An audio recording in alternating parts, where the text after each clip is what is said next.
Hello everyone, आप सभी आंगनबाड़ी सेविकाओं का, सभी कार्यकर्ताओं का इस नए और बेहद इंफॉर्मेटिव वीडियो पर मैं स्वागत करता हूं। सभी सेविकाओं से ऐसी उम्मीद करता हूं कि वीडियो को अधिक से अधिक लाइक कीजिएगा, क्योंकि आईसीडीएस विभाग, समाज कल्याण विभाग बिहार सरकार की ओर से पूरे बिहार के आंगनबाड़ी सेविकाओं के संबंध में एक महत्वपूर्ण दिशा निर्देश जारी किया गया है।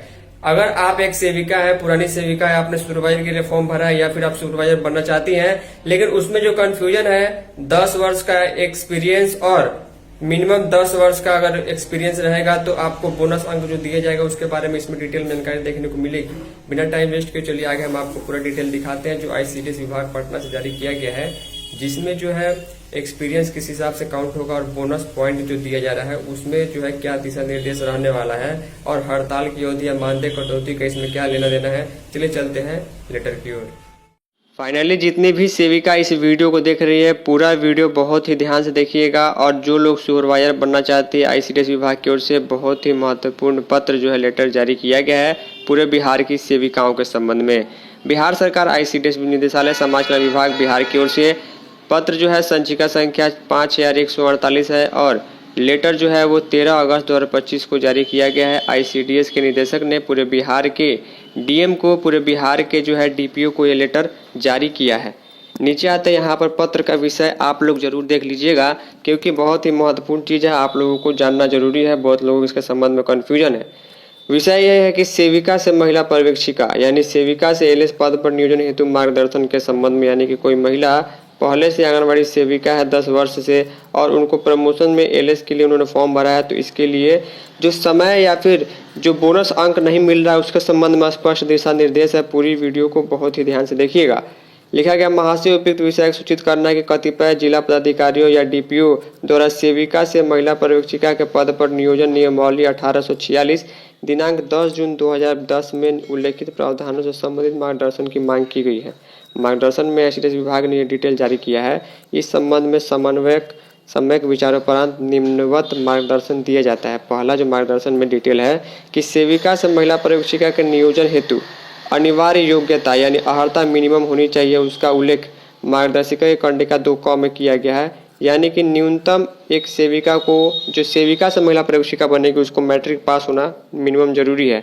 इसके अलावा 10 वर्ष जो है उस वर्ष में जो है 1 जनवरी को जिस साल फॉर्म आया हुआ था, फॉर्म में डेट लिखा रहता है कि 1 जनवरी को उस वर्ष में 10 साल काम करने का जो है पूरा होना चाहिए। यदि कोई अभ्यर्थी यानी यदि कोई सेविका इस शर्त को पूरा करती है तो वह नियोजन के लिए पात्रता है, यानी कि वो फॉर्म भर सकती है। दूसरा जो जरूरी चीज़ है यहाँ से आता है, बहुत ही ध्यान से देखिएगा। लिखा गया सेवा में निरंतरता यानी कि कंटिन्यूटी।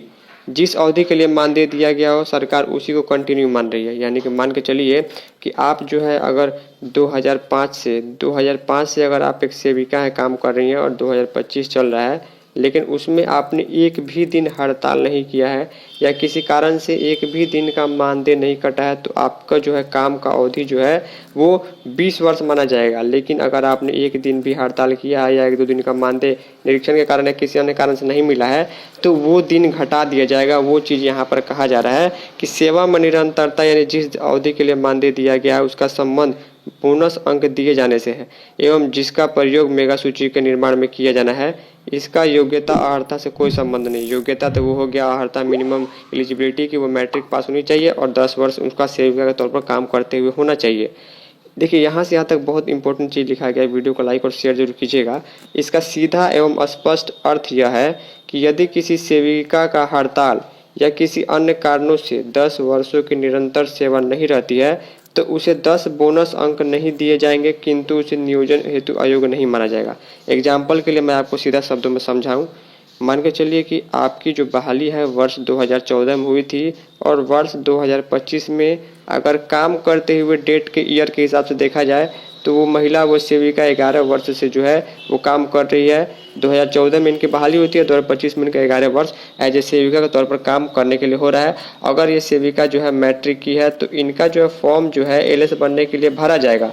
लेकिन बोनस अंक में क्या आएगा कि 2014 से लेकर 2025 के बीच में मान के चलिए इन्होंने काफ़ी दिन हड़ताल किया है और कई दिनों का इनका मानदेय कटा है, जिससे लगातार या निरंतर का जो अवधि है इनका जो है 9 वर्ष जो है और 11 माह ही हो रहा है। यानी कि 10-11 वर्षों में जो है ये जो है इन्होंने हड़ताल में 1-1.5-2 महीने का समय गंवा दिया है, जिसका मानदेय नहीं मिला है, तो अब उनको बोनस अंक नहीं मिलेगा, ये चीज़ यहाँ बताया है, लेकिन ये फॉर्म भर सकती हैं।